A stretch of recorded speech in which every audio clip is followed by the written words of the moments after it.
ناظرین،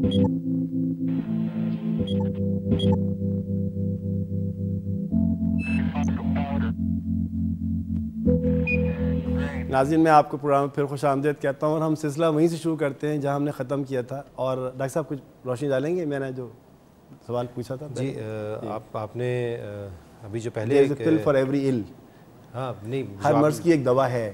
جی ہے دوا. جی کیا کہنا چاہیں گے؟ نہیں، ہر مرض کی ایک دوا ہے.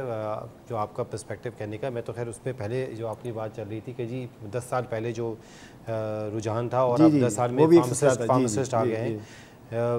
جس حساب سے فارماسسٹ پروڈیوس ہوئے، لیکن آپ غور کریے گا دوائیاں بھی اس حساب سے بڑھ گئی ہیں.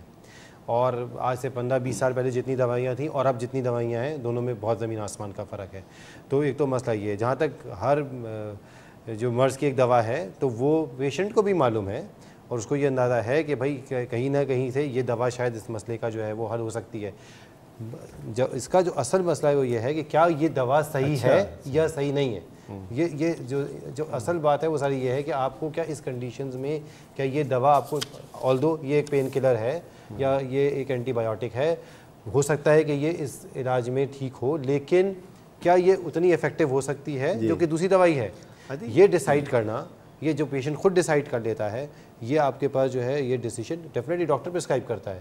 پیشنٹ خود اس لیے لے رہا ہے کہ اس کو جو ہے وہ اندازہ ہے کہ جی مجھے چونکہ پہلے یہ میں اس کو میں اس سے ٹھیک ہو چکا ہوں، تو اگرچہ کوئی دوسرا مسئلہ بھی ہے تو دوائی تو یہی ہے. اچھا، اب ایک سوال اور اٹھتا ہے جی کہ ڈاکٹری نسخہ بار بار لیا جا رہا ہے، اور وہ کہاں تک صحیح ہے کہ آپ کو دوا استعمال ہو رہی ہے؟ بتائیے. یہ بھی بہت بڑا ڈیلیما ہے کہ بھائی ایک مریض کو ایک دوائی لکھ دی ہے.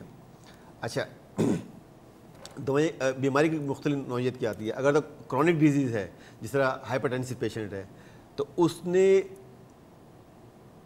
5 سال 10 سال کھاتا ہی رہے گا.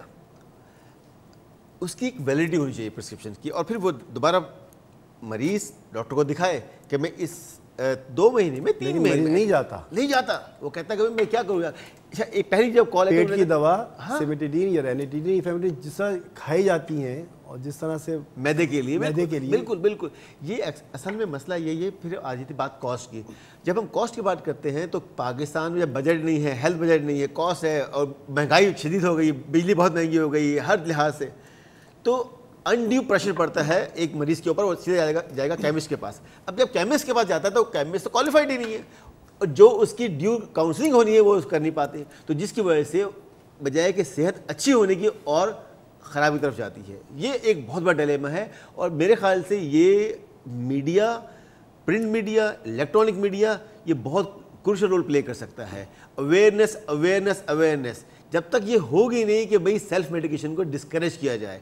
آپ کوالیفائڈ پیپل کو جو اس ریلیٹو فیلڈ کے ہیں ان کو اس جگہ پہ پلیس کیا جائے. اور یہ گورنمنٹ کی ذمہ داری ہے. گورنمنٹ اپنا رول پلے نہیں کر پا رہی ہے.